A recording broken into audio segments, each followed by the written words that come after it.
And they're off. Further Faster, the best independently owned outdoor store in the known universe. Whether you're heading out on climbing, paddling, tramping or running adventures, look no farther than Further Faster for all your gear and expertise needs over the winter. Head over to 57A Buchan Street, Sydney, Mototahi, Christchurch, or hit them up at furtherfaster.co.nz. And it goes something like, further, faster, there in Christchurch, Rocky is hairy and so is Badger. Jules is nice and Jacob is delicious. Go to further, faster now. Oh, further, faster, there in Christchurch, Rocky is hairy and so is Badger. Jules is nice and Jacob is delicious. Go to further, faster now. Some of those bibs have like extra bits behind them as well, like magnetic strips and extra foam and stuff, and you could end up in all sorts of trouble. Schwacking on there. But anyway, episode 335 of Dirt Church Radio. Kia ora koutou. I'm Matt Raymond. I'm Ali Pottinger. And I'm Andrew McDowell. Hello. Well, look, we were just talking about the finer points of lower race wear and bib placement. I guess celebrating hard rock because there was quite a few Euros. Is that a pattern? You're right. No, it's not. Sorry. It's not. Okay. No, I it's see not. what you did there. Yeah. I was just thinking about the all-French podium at Yeah. Le Hard Rock. Were they all in the three-quarter tights? I think or the one of them quarter, might have whatever been. you call them, the half tights, whatever they are. I have to say, did you guys see the river crossing video of Matthew Blanchard with the leg condoms is what the Americans were calling them? So he like sprints, you have to watch it. He's like basically sprinting up to this river, puts on these like long leg condoms to go over his shoes and lower legs, hoofs it through the river, and then they showed Zach Miller his river crossing. But it was a sight to behold. Did Zach Miller go across on all fours? He had to get on a little boat because he's so short. Have you seen that video of him drinking out of the wheelie bin have you seen that? And he got like shellacked for it and he was shoveling water all over himself. I loved and I hated the leg condoms in equal part because obviously I'm sort of like, how precious are we getting, you know? But then I was kind of like, but he pulled it off so smooth, eh? Like he barely broke stride. Nah, it was impressive. And then he gets to the other side, his feet are dry, and I'm like, I really like it, but I hate that you did that. So they're called galoshes. But they're just waders. they're just plastic. They're literally like long plastic bags, like see-through plastic bags. Righto. He must have practiced that. Do you reckon he's practiced that? He would absolutely have practiced absolutely had a camp on that. Yeah. Throughout the Any week. of us noobs doing it would be sectioned under the mental health act. They'd be like, there's a dude running plus back it would and have fallen forth. on my face like 5 times trying to do it. Yeah. I think we should make that a challenge. We should all give it a go Okay. and video it. Okay. Any river crossings coming up in anyone's races? Not sure. I'll just go head up putting a stream, to be honest. There you go. But look, deviating wildly from the painstakingly compiled outline, how's everyone doing? Good. Yeah. How about you? How's your Andrew? I mean, you raced a bunch. You did Northburn. You did the road thing that you did, the 24-hour thing that you did, and then you felt quite crook after that. How are you going? You sort of... Yeah, I was kind of like sick for 2 months, and it it was one of those ones. I heard a lot of people had this. You sort of you start to feel all right, and so you go, I'll go for a bit of a long run. I start to push it out a bit, and then just absolutely wrecked for like 3 days again. You just go up, down, the whole time. And it's actually only the last sort of, I'd say, barely 2 weeks that I've felt normal again. And gee, it's good to feel good. Man, don't take that for granted, eh? If you're feeling good right now, just take a moment to appreciate that. No Northland 100 this weekend for me. I'm going to Wellington to watch Wrexham FC play. So annoying that the only 2 things on this entire winter are on exactly the same day, but that is life sometimes. But Matt, you're heading up there soon, eh? How you going? Yeah, going up on Friday night after work with Rebecca, and going to run in Glenberview Forest. Don't know, never been up there, but never been up to that part of Whangarei before, so really excited about it. And a bit of nerves this week actually. I've tried to be a bit chill about the race really, but it turns out that I am not a very chill person. So just all that stuff in your head, you know, like worrying about it, thinking about it, and just actually probably never gone into anything that I've ever done having not done much training. You know what I mean? But then, like, I've also talked about heaps how, I think about Tarawera, and I just got smoked by people who did heaps less training than me. So I'm like, I might just go up and have a good time and see what happens, rather than like really obsess over this thing that I'll be probably pretty mediocre at anyway, and just see how it goes. So yeah, no, I'm looking forward to it. I'm looking forward to seeing heaps of buddies and just having a good time. Yeah, no matter what, race day is always race day. Yeah. No matter how chill you want to be, there's always going to be, and I'm that's good. That's not what chill. that's what we want to do. We want to be excited, Yeah, something to look forward to. Excited's the wrong word. That implies a positivity. Okay, anxiously excited. Just anxious, I think, is the word that I'm searching for. But I think that's also an authentic experience of emotional state. But no, I'm looking forward to it. And Ellie, you're back training? Yeah. I'm not I am. using too strong a term there, am I? You're back on it? No, you know what? Like, it is. It's training. It's building up. I've been getting to the gym quite a bit and building up my running and, just getting a bit of a good routine going on. I'm a bit like you, Andrew, and I had sore back for like 6 weeks, and then I got sick after UTA, and then I tweaked my back again, and I was just like, this has been a cluster. Like, a good couple of months or more of feeling pretty subpar. So it's nice to just actually be in a routine and be able to tick some training sessions off and be starting to feel the benefits of it. Yeah.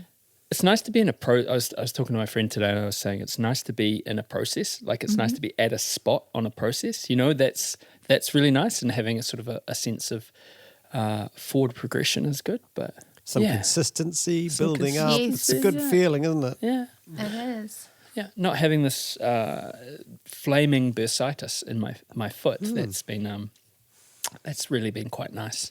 Talk about feeling good, like when you can put your foot on the ground and it doesn't feel like it's on fire. That's a really nice. It's a win. It's a win, even when you know that, like, okay, it's not going to break my foot.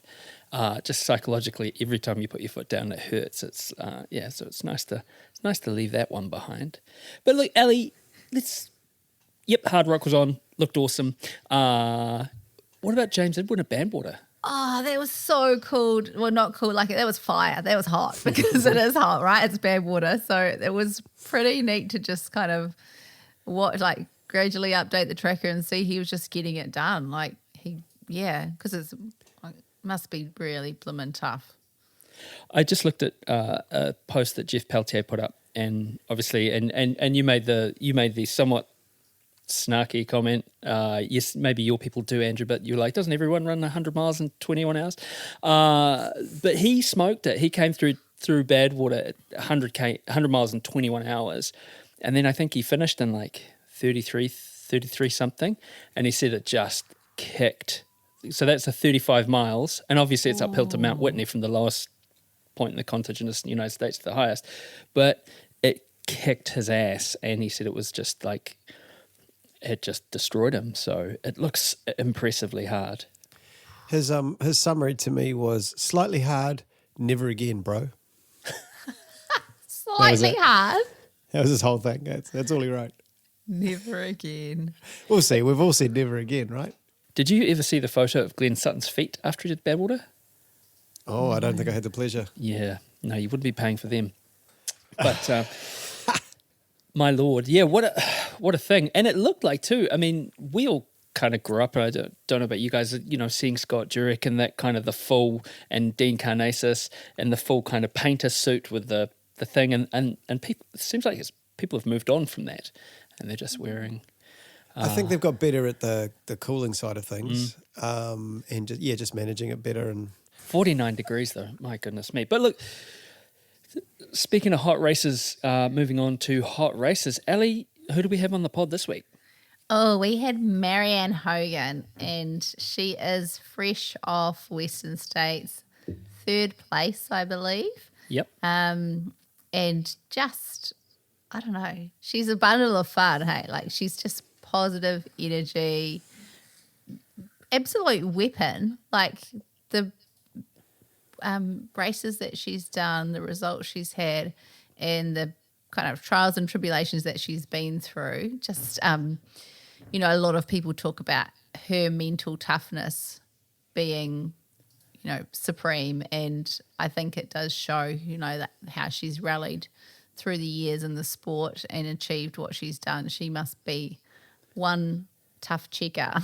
Yeah, absolutely. And look, it was the ending to a conversation that we began before Tarawera, because when she was in the country, we lined her up and we got about 15 minutes into a conversation, and then the internet in Tauranga stopped, or our internet did, and we couldn't finish the conversation, and we had to kind of, with scheduling, we couldn't link back up. But super excited to hear that, and thank you for bringing that to us. But look, before that, we better get into this. It's the greatest run ever. It's the greatest run ever. Greatest Run Ever, brought to you by Squad Run. Give their 4-week special coaching trial a go. You can find the link on the website, which is www.dirtchurchradio.com. This is the part of the show, and we ask you to write into us and tell us your greatest run ever. It doesn't have to be that time you threw yourself up inside out and then still came third at Western States. It might just be a run around the block. Some that sunk to you for some reason, send it into us at dirtchurchradio@gmail.com. And boy, didn't Marianne vomit a lot. It looks like that on social media, doesn't Such it? a tiny human being.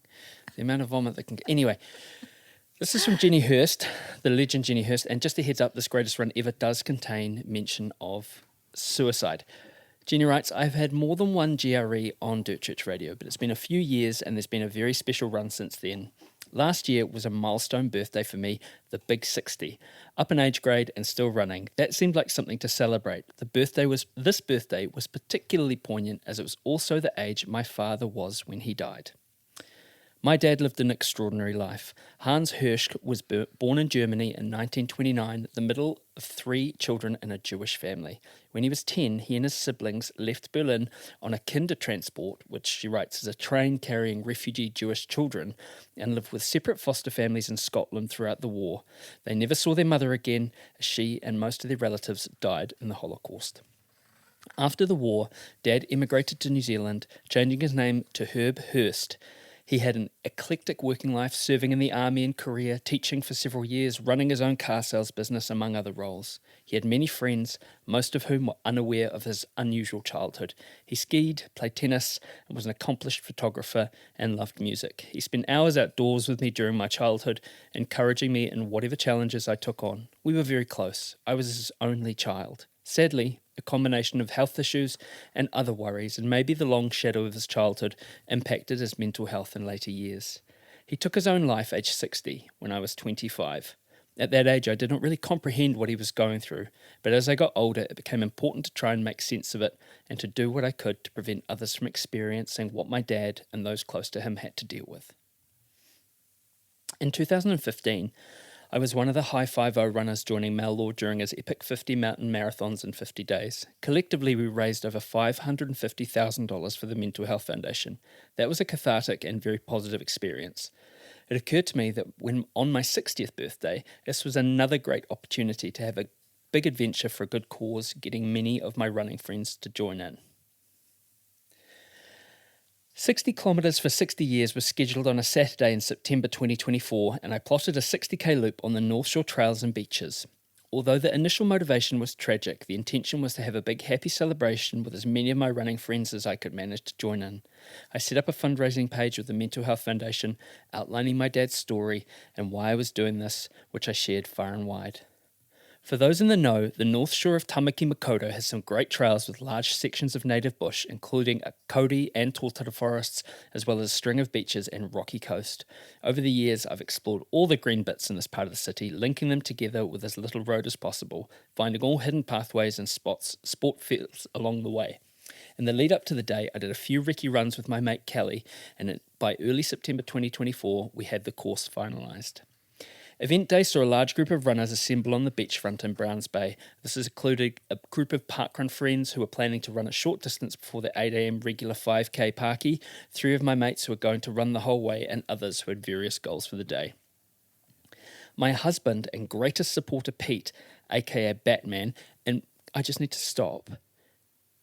I had such a lot of anxiety for such a long time because I only knew him as Batman, and sort of knew him as Pete, but every time I'd see him, the word would, like the name would fight for primacy in my head, and I've gotten over that now, but that's my story. But love you, Batman. He's a brilliant dude. He's a special human.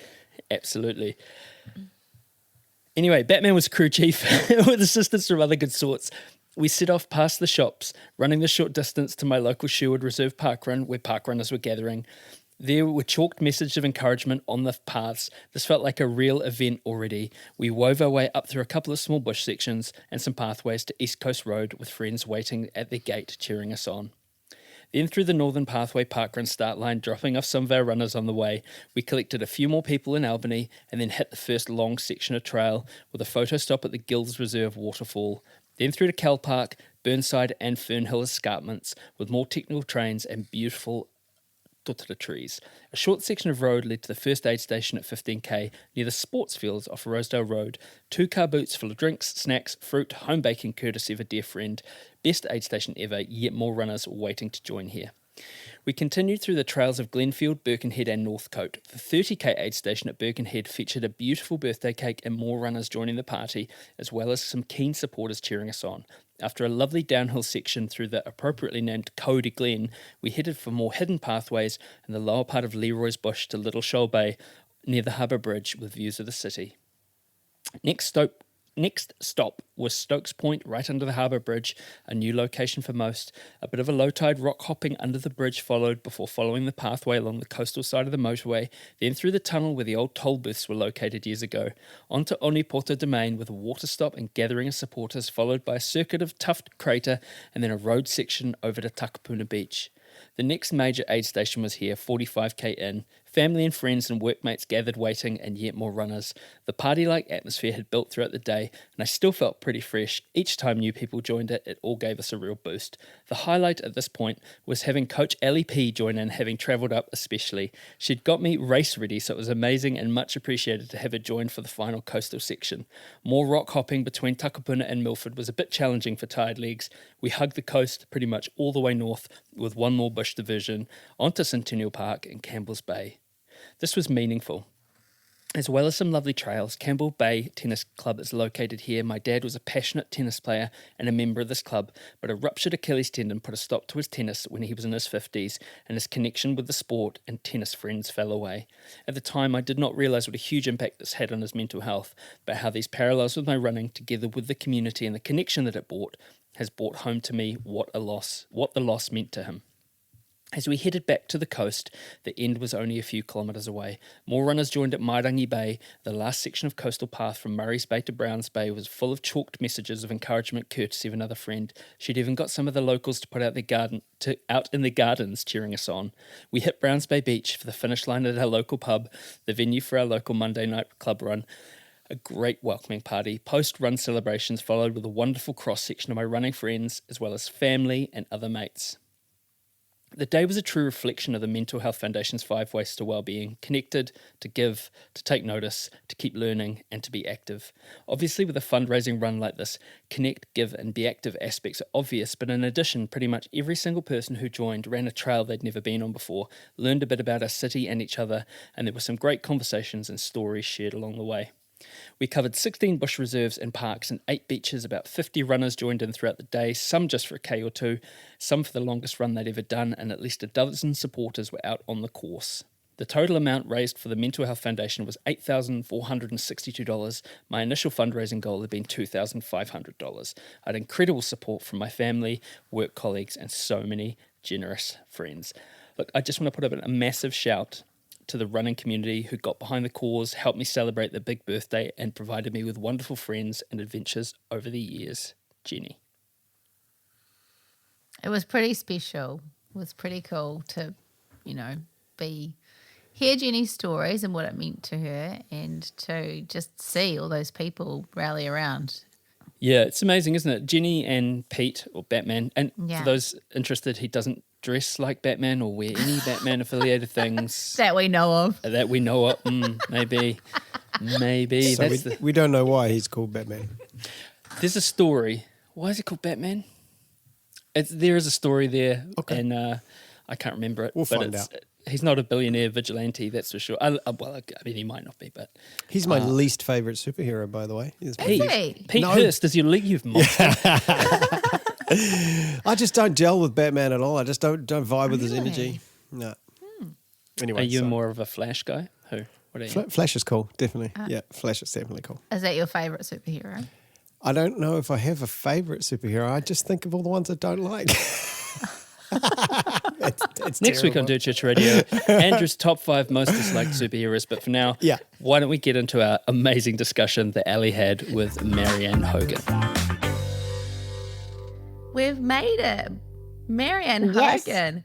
Kia ora, bonjour. Welcome to Dirt Church Radio. Thanks for having me. It's a pleasure. It's been a long time coming. It has. Hey, where in the world are you right now? I am in the Green Mountains of Vermont. Oh, Vermont. Yeah. Oh. What's brought you there? I grew up like maybe an hour north of Vermont on the Canadian side. And we grew up coming to these mountains as a kid, and my parents still have a timeshare out here. So I just came up to spend a little bit of time with them. Oh, cool. And is that post Western States recovery, or are we into UTMB training? Are you doing UTMB this year? I am hoping. I'm close to saying I was hoping. I'm not recovering so well from Western, so it might be a stretch to be on the start line, but I'll see what I can do. What's going on then?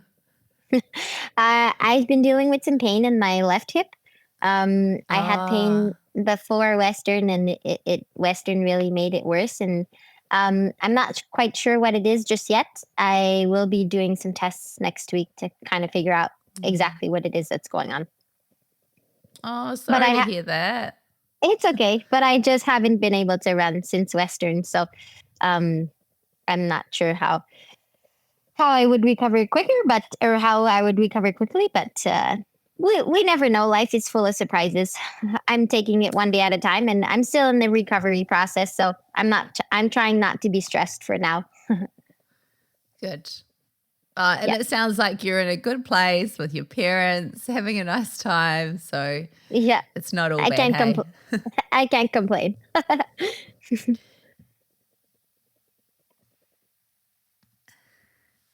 Hey, you were a triathlete before you got into trail running. Is that right? That is correct. I did triathlon for most of my youth, actually. I started pretty early. I did my first triathlon, I think, when I was 8 or 9 years old, and kept going all the way to 18 or 19 until I switched over to track and field. So, and then I actually came back in the world of triathlon as a guide, as a guide for a Paralympic athlete. So yeah, triathlon has been part of my life for quite a while. Do you still jump on the bike or get in the pool as part of your training? I definitely still jump on the bike quite a bit. I haven't done so much for Western just because I feel like Western is a preparation that requires a lot of running. But when I usually train for bigger, more mountainous races, I will incorporate quite a bit of biking. And to be fair, I didn't even bring my bike back from Europe to the US. So that's also why I didn't incorporate a lot, any biking these past few months.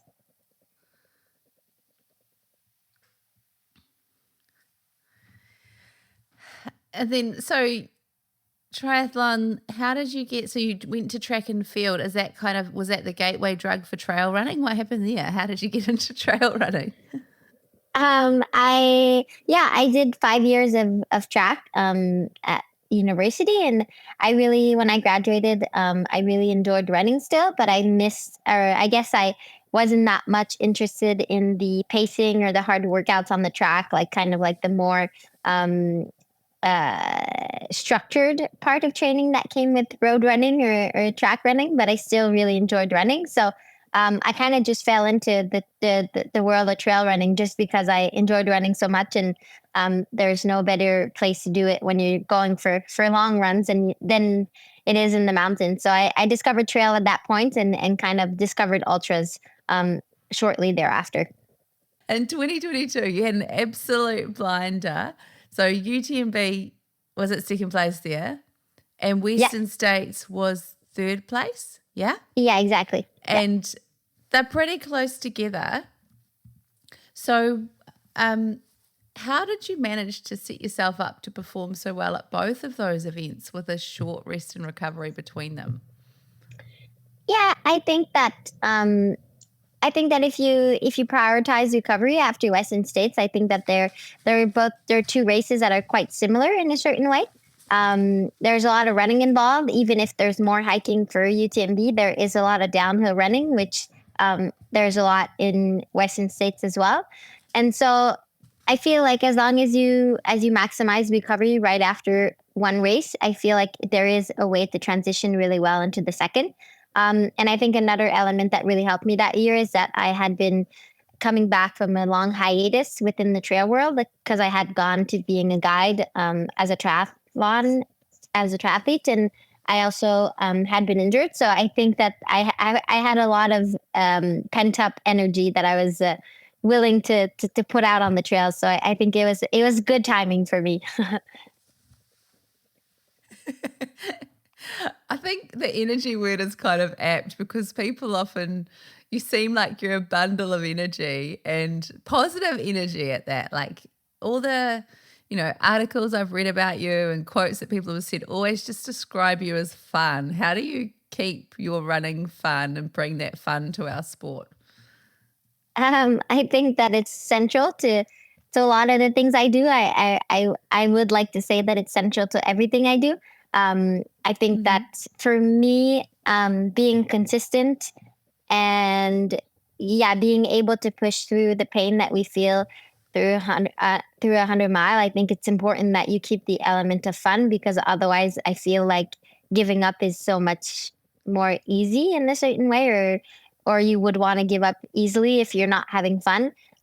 So for me in training, for example, I feel like I always try to make sure that I have a good time, or that I make it fun, even if I do try to do all of the little things that, make me a better athlete. But I feel like fun is number one on the priority list. And I think that that's also what makes me want to show up to a lot of these races often. By all the little things, are you chasing those 1%ers? Like you see all this kind of stuff on social media about, I don't know, kind of the nasal strips or the headbands or the heat, the clothes, all that sort of stuff. Are you chasing those things, or what are you saying kind of when you're talking about those?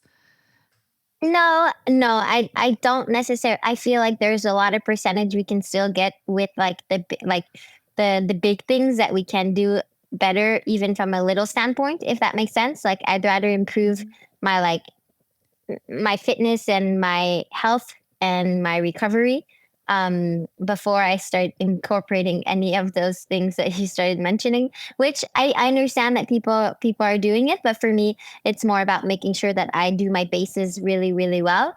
So that I can go on for a long time and I can have fun in the mountain, but not necessarily the little things like nasal strips or I don't know what else, or the super shoes, or all of those other things. I think I focus on the basics, and I feel like the basics serve me well. Okay, so what would you say the basics are then? If people go, I want to be doing things well, what are the basics according to Marianne? Well, I think and I guess my point in that is that a performance is if we're saying the 1%, I feel like 90% is probably the basics. So there's a lot of room for improvement within that 90. And I feel like that's where I maximize my effort. And maybe when I feel like I will have maximized everything there, I will move on to those 1% bits here and there. But I feel like the basis is definitely consistent training. I think training is really important. Strength training is also part of that. I feel like that's something that's really important, especially for me, as someone who has lived a lot of injuries and has had to come back from those. I feel like strength training is super important. And then I think on the basis side of things, there's definitely sleep Sleep is absolutely important, and it's a free tool for recovery. And I feel like that's definitely part of the basis. And then nutrition. Nutrition is a huge part of it. As it's as important, nutrition is important at all times. During exercise, post exercise, pre exercise, all those things. So those are for me some important things that I like to focus on to make sure that I'm doing everything I can in terms of my basis, and then potentially incorporate other stuff as well. It sounds very wise. I think everybody would probably agree with you too on that being the priority. Yeah. So you mentioned that you need the strength work because of injuries, and you've recovered from some pretty hefty injuries and got yourself back into running again. Like, what are the keys to success when doing this? Have you got any advice for injured runners or ones that don't want to get injured? Well, I think for those who don't want to get injured, obviously, I think strength training is key. I think there's a lot of ways that you can do just a little bit of stuff consistently to make sure that you don't get injured. And then on the other side of things, I think that once you do get injured, I think it's realizing that whatever it is that you're going through is a very short period of time in comparison to the life that we have and the life that we have as athletes as well. Like, I feel like sometimes when we're injured, like a day can feel like a year, or a month can feel like a decade. And I feel like once we get out of that month, we actually realize that it's just a blip in our lives, and it's not that big of a deal. And so and that being said, I do get caught up in the negativity as well. When I first get injured, I feel like there's always 1 or 2 days where I do find like it's really hard, but then I realize that, like, okay, this is going to actually go by pretty fast. And I can use this time efficiently to do other stuff. May it be spend time with my family, or spend time with my friends, or catch up on different things that I'm doing. But definitely, I feel like at the end of the month, or however long the period it is, like, I feel like it has gone by way quicker than what I imagined in the first place, if that makes sense. It does. And it is hard, right? Like, you're kind of in the moment and it feels like doom and gloom. So Yeah. it sounds like you've got that kind of way of reframing things and going, okay, well, how can I make the most of this time right now? And Yeah, exactly. yeah, probably, yeah, hang out with your friends and family. Yeah, exactly. It looks like in some races, though, you've had, I'm going to say, shit go sideways a few times, and you've had to well, you haven't had to, you chose to persevere through it. So I read about, was it a torn psoas and a dislocated finger? Is that right? Yeah, that is correct. Yeah. So like for lots, people would go, oh my God, my finger's dislocated. That's it, game over. Like, how does Marianne choose to keep going? Like, lots of people would stop then. Yeah, I so both of those instances happened for both of my UTMBs. So I tore my psoas with a marathon left to go during my first UTMB, and then I dislocated my finger about the same spot, to be honest, like really close to where I tore my psoas. So it was kind of a strange ordeal. I feel, to me, it's like, I feel like for me, ultras are it's like a metaphor for life. Like, we always have obstacles thrown our way. We always have stuff happen, and we have problems, and we need to find solutions to those problems. And I feel like there is always a solution. Like, not always. I understand sometimes life throws problems your way that are more dramatic than others. But I feel like what I always try to do is troubleshoot the problem that I have at hand and find a solution that will allow me to get to wherever it is I want to do, or accomplish whatever it is I want to do as quickly as possible. So I feel like, yeah, whenever I get on the start line, I think it's very clear to myself that I want to make it to the finish, and I want to give it my all. And I'm not going to choose to quit. And so whatever it is that life throws my way that day, I just have to fight through it and get to the finish line. And that's what I I've been able to do, and that I wish that I hope to continue to do. But again, I feel like we need to understand that some issues are bigger than others, and sometimes quitting is the better option, or is the solution to your problem, but it most often isn't. Yeah, that's good advice, because I think there's this side to our sport now of like, kind of not win at all costs, but like finish at all costs or that sort of thing. So it's good to kind of have that voice of reason and go, hey, you're more important than just a finish as well. Yeah. So you mentioned, like that life does throw you challenges. Have you had some challenges in your life that you hold dear that, make you a stronger runner? Well, so I had a huge injury in 2018. I fell and I broke my leg, so I had two surgeries after that. And when they operated me back, they actually operated me with a fault, in the sense of my foot is no longer aligned with my leg. It's like open a little bit. Like if you look at me run, you kind of feel like I run with the penguin foot on the right foot. And it's not something that I used to have. It's something that I only got since 2018 or 2019. And it does create a lot of issues for me to this day. Like I think a lot of the reasons why I'm injured on the left side on a quite frequent basis is to do with that foot. But I also feel like it's the number one reason why I don't quit so easily, just because I know that, that injury did take me out for so long. Like I did not race any trail races from 2018 all the way to 2021. And that's a really long period of time to not be able to do what you love. And so I feel like, yeah, I think that that's also a big explanation as to why I choose to continue as long as I can, because I know that there are, I feel like a broken leg is a really good example of a time where you have to quit. You don't have an option. Running on a broken leg isn't an option. So I feel like, I feel like that's probably something that has shaped my desire or the passion that I have for trail running and what I do. Yeah, 3 years is such a long time. Like I can imagine lots of people just gone, that's it, I don't run anymore. Yeah. So you must, sport must mean a lot to you, right? If you've gone through 3 years of trying to get back to doing what you love. Yeah.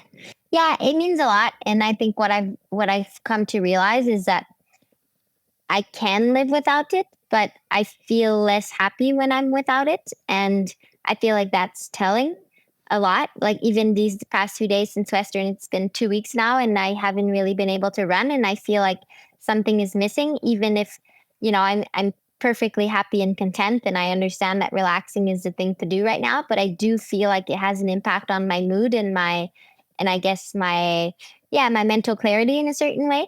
So I guess I just understand how much I love it and how much it means to me and how much it makes me happy on a daily basis. And I think I'm lucky to have found something that I'm able to do that really, that it freely elevates your well-being in a certain way. That's so apt, it freely elevates your well-being. I love it.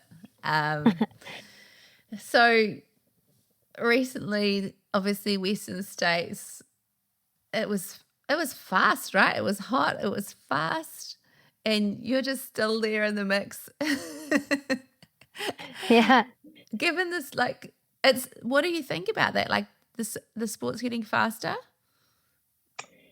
I think the sport is getting faster. I think the density is getting much bigger too, in terms of, how close we are, like the top 10, like top 10 women, top 10 men. I feel like the sport is getting more and more competitive. And I think that this sort of density is definitely bringing the sport forward in terms of results. I think like there's no room for error.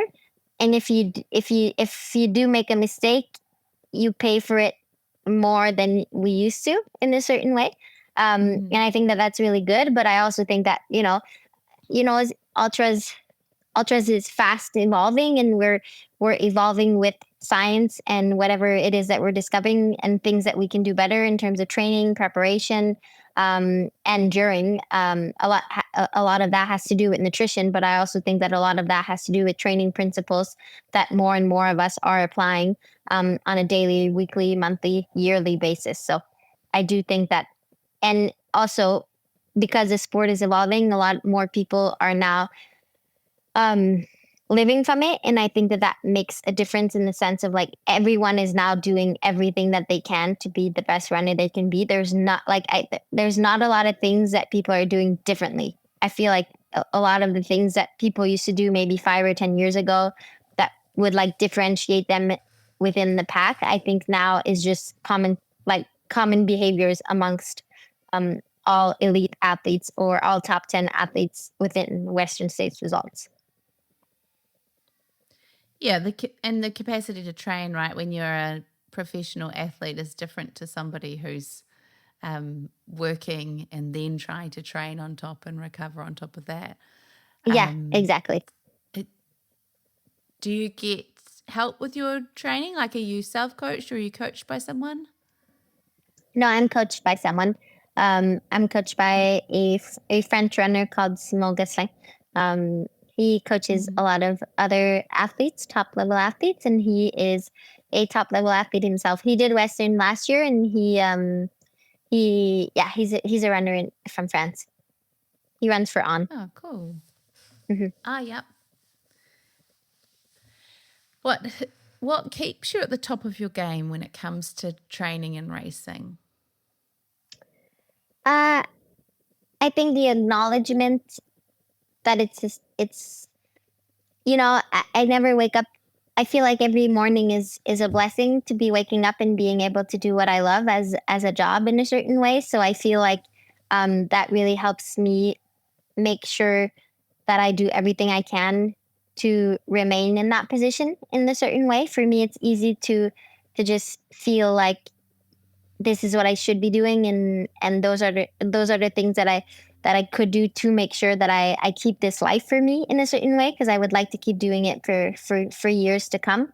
And so I think that that is really motivating for me, and I want to make sure that when I get to a start line, I have done everything that I could have done to be in the better position. I feel like I don't want to show up on a start line with regrets of anything or at the finish line, to be honest. But in terms of preparation, that's why.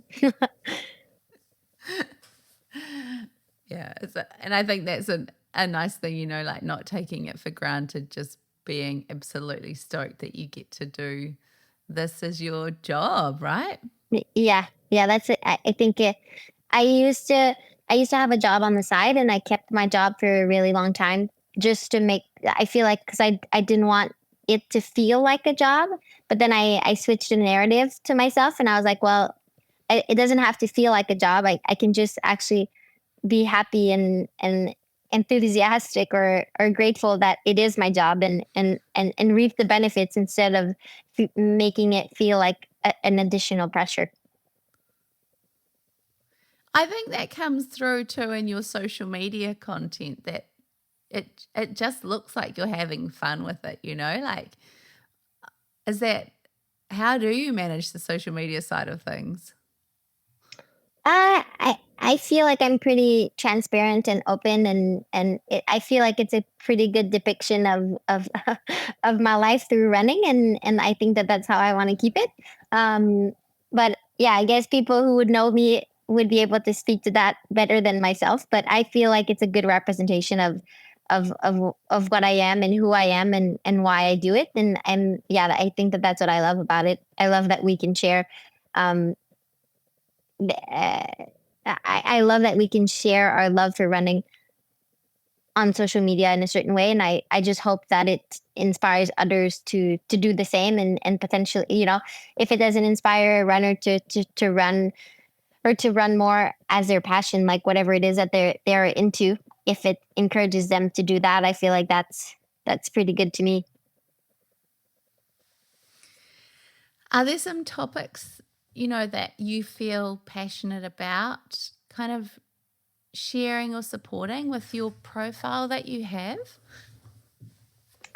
Um, I feel a certain responsibility, and it's not a burden. I want to say responsibility. I don't feel like it's a burden, but I feel like as women in trail running, it's our responsibility to take space and own the space that we have. I feel like we are at a point in time where the women's race should be and is as exciting as the men's race and should be treated equally in terms of representation as much on the live feed as it is on social media. And that also comes back to the brands that we work with. And I feel like emphasize the importance of the brands that we work with, that they would share as much about their female athletes as they would their male counterparts. And so I feel like that is the thing that I guess impacts or yeah, impacts or touches me the most in a certain way.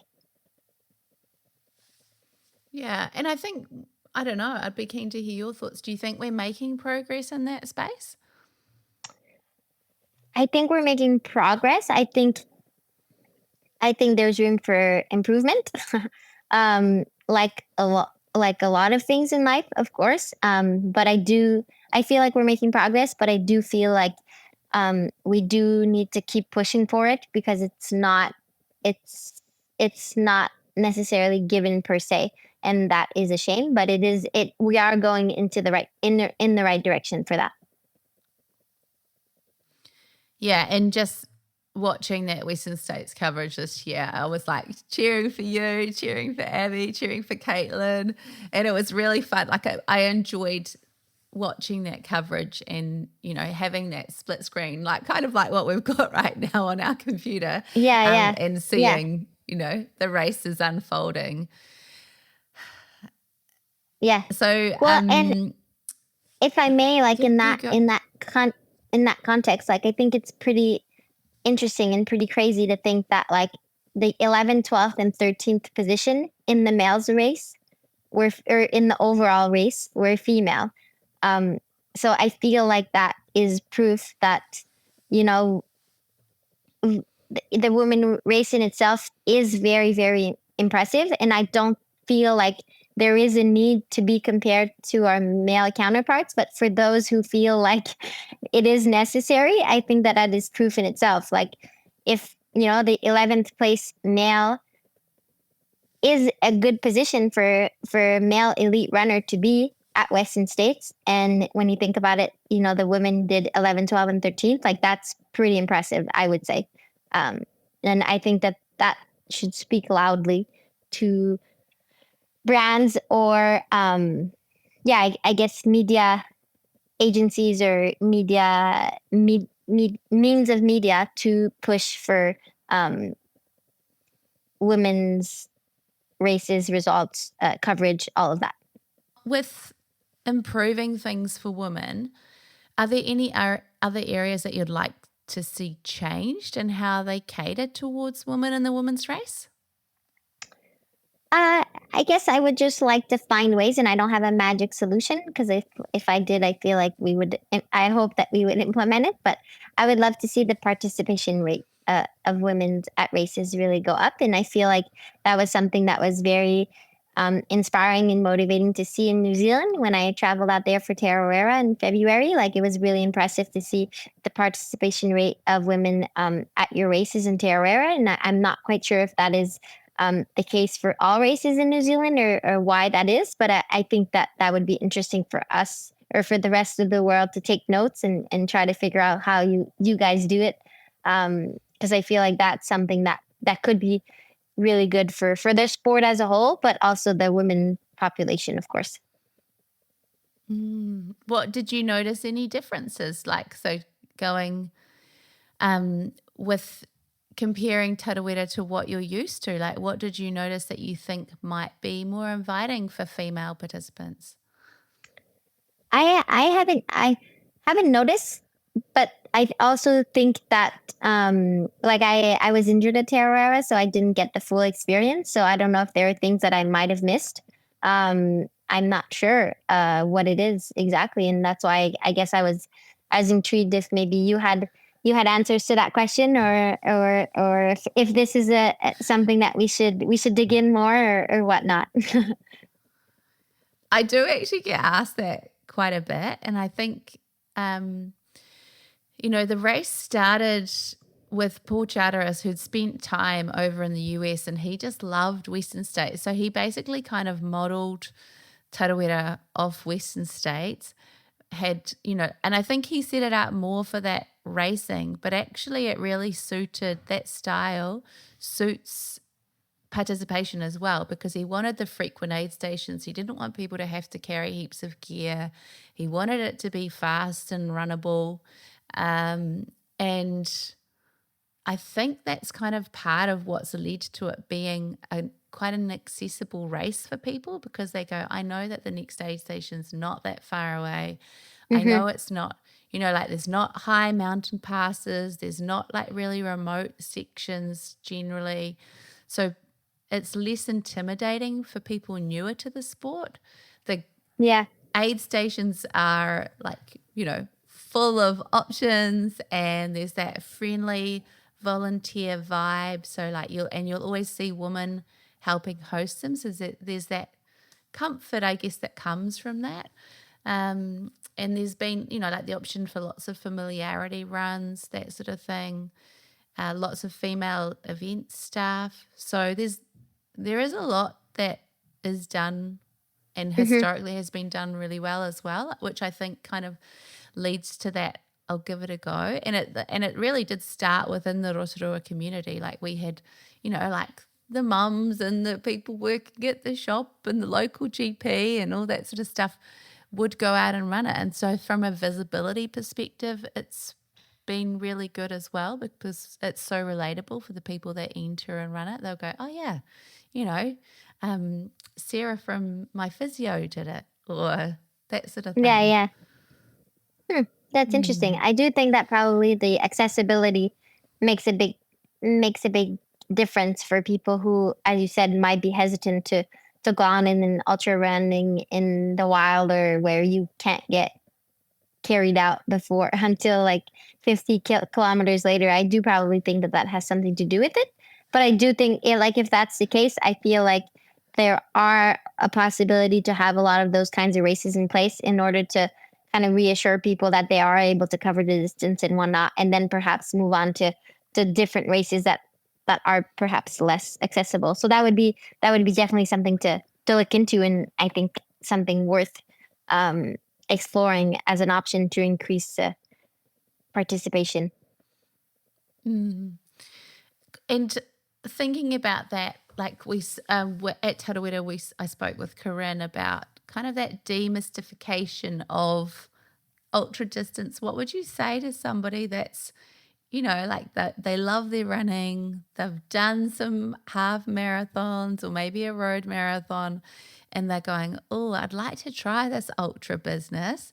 How much harder is it? Like what would you say to people that are going, 100K or 100 miles, I can't do it? Or could I do it?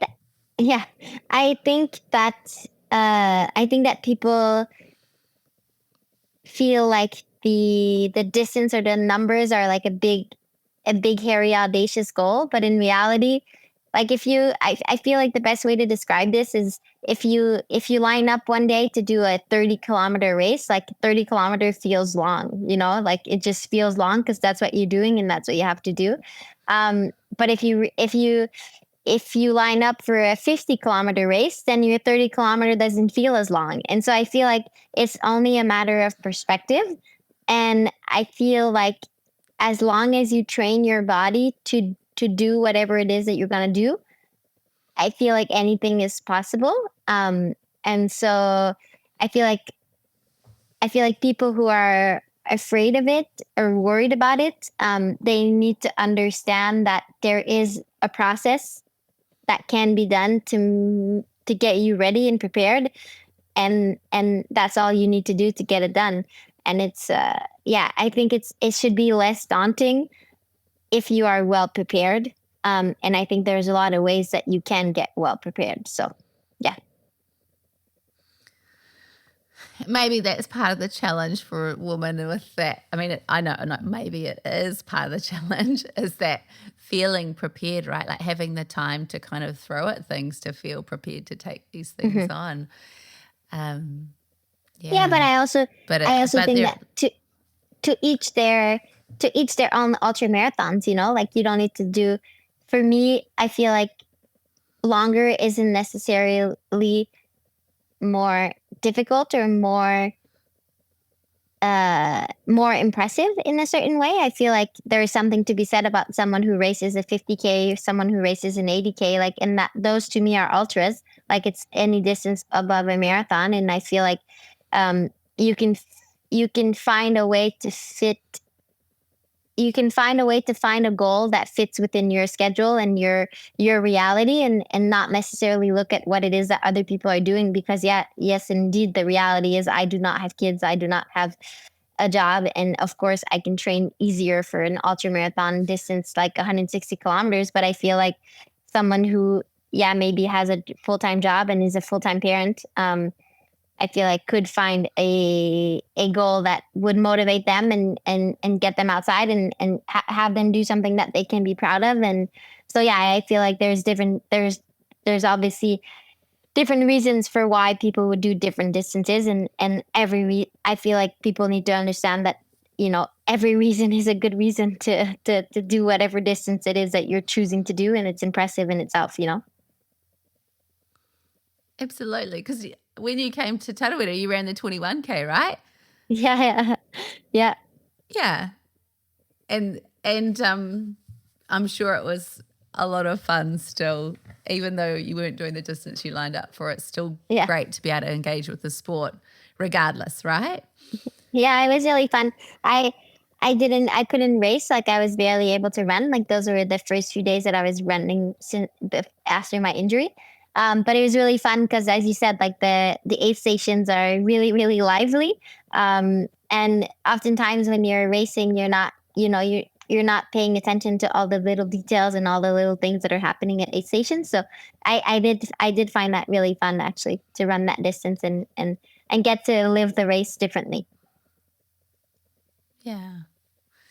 And I think that's part of it, right? With running, like, we probably have all experienced it. There's almost like we have different, and seasons, I want to use the word seasons, even though it's not in the kind of the way that we interpret it, but we have seasons within our running where it might be like, I've got the time at the moment to train for a 21K, or I'm being a bit niggly, I'm going to run a 21K, or whether it's like, actually, I've got the time now to focus on running that 100-miler, or, getting into racing too. So I'm sure you've been through some seasons with your running. Yeah, of course. I think every season has multiple seasons as well, to be honest. True.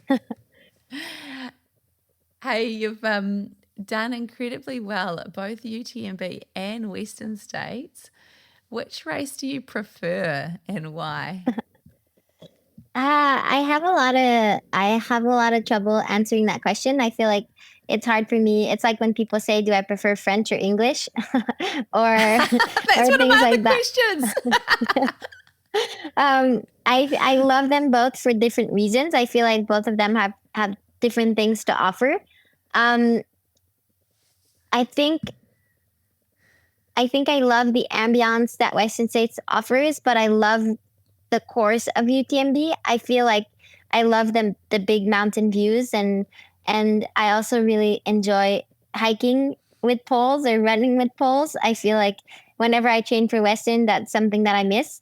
But I love that Western is a very particular race to excel at, because there's so many dimensions that you need to work with, like altitude, heat, speed, but also you need to know how to run uphill, downhill. And I love that UTMB is a big spectacle. I love the fact that UTMB is a huge event, and it's kind of like the festival of trail running, and people come from around the world to be there. And um, I, I really enjoyed that. I love, I guess, the excitement that comes with it. So I have a hard time deciding between both, and I think that that's why I often find myself on those start lines or start lists. I don't always make it to the start line, but I feel like I it's hard for me to pass an opportunity to be on either of those start lists if the opportunity arises. So yeah, that's what I would say. I'm curious, what would you say is the best race in Canada? That's a good question. I haven't raced a lot in Canada because I didn't live here much. Actually, I lived here for a while, but I was injured for a while. I did a race up north in Quebec, and it's called UTHC, so Ultra Trail Harricana.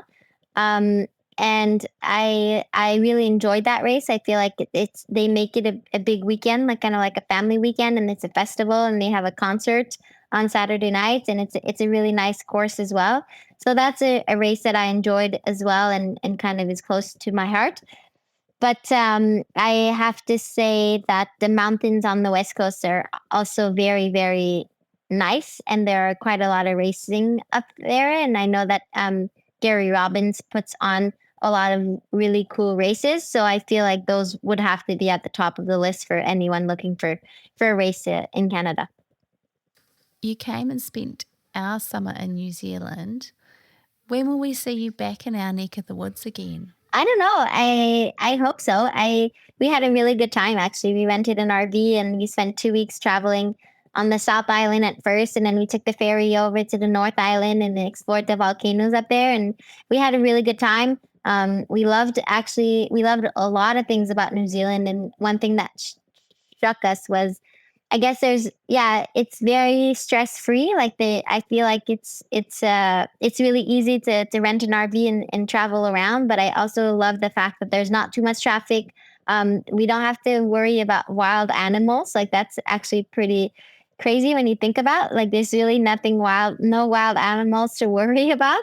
And we really, really loved the people. I feel like we felt like the people were very, very laid back and very welcoming. That's definitely something that we enjoyed, and I think we definitely made the most of our 5 weeks in New Zealand. And I hope that something will bring me back up there, perhaps another opportunity to run Tarawera. The only thing that I think is hard about that race for us that lives a different part of the world is the time of year. It does require a specific type of preparation to be ready to race 100K, a fast 100K, might I say, early February. So I don't know that I will return next year, for example. But I do hope to return at some point in the future so that I can go back and run the race in its entirety and make a vacation out of it as well, of course. We're going to jump into it with a quick fire round now. French or English? I think I'll go French. I'll force myself to answer every question. I'll say French. Nickelback or Justin Bieber? Justin Bieber. Drake or Celine Dion? Celine Dion. 51st state or New Zealand's newest island? Definitely New Zealand's newest island, I would say. Favorite trail in the world? That's a very broad question.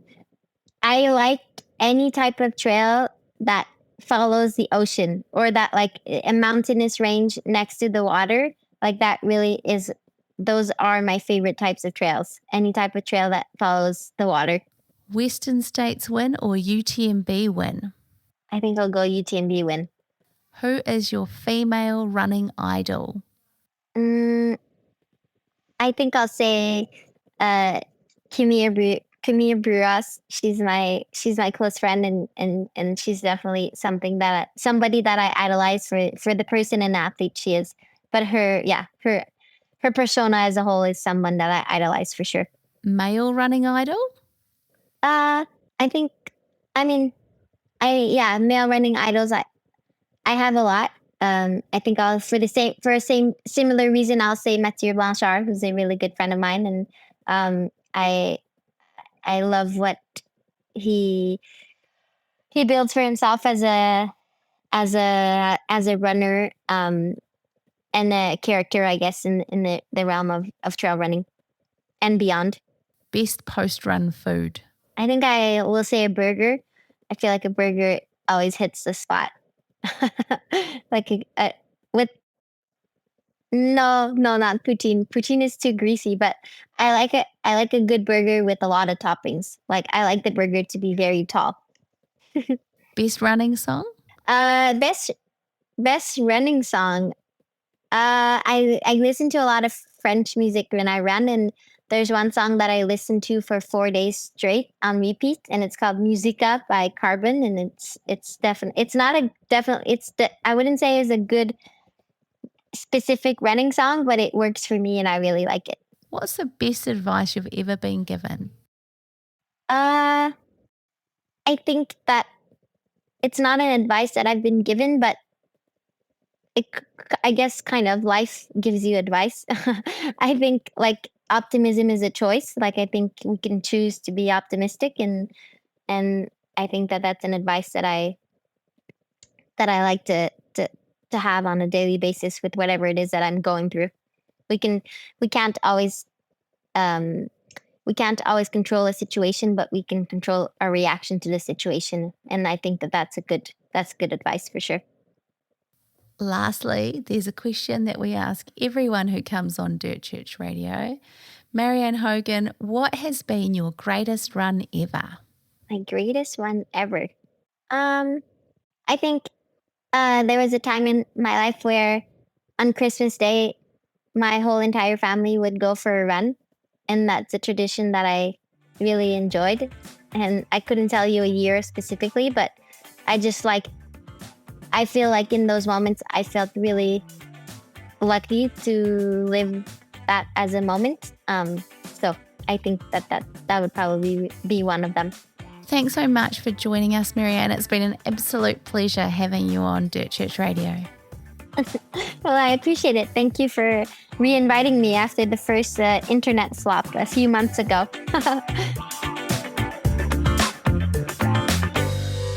All right, there we go. What a legend. My goodness me. What a legend.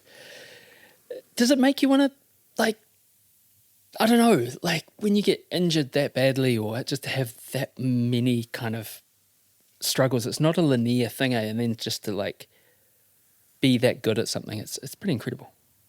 I think it's just a testament to her mindset, right? And approach. But she talks, like we talked about it then, about doing, the bulk of the things right, like the 90%. And there's good takeaways for everybody. I think we've all been through situations where we've been injured or sick and trying to rally and get back to it. So, thanks, Marianne. All right. Well, look, we'll leave you pondering Andrew's 5 most unliked superheroes until next week. But until then, Dirt Church Radio. Superman. Yeah, fuck that guy. On. He doesn't have any flaws. They had to make one up. They had to sort of throw kryptonite in there. So, that really messes him up.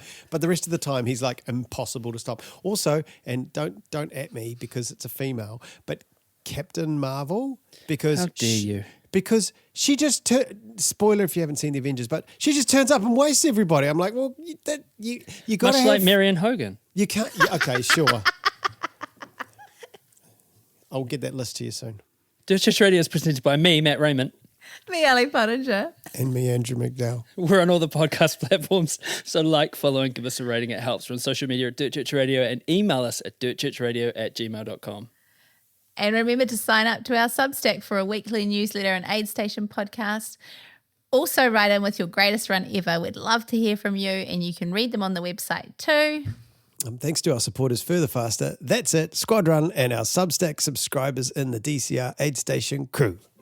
Stay tuned for our show in 2 weeks when we have another great guest lined up. Mā te wā.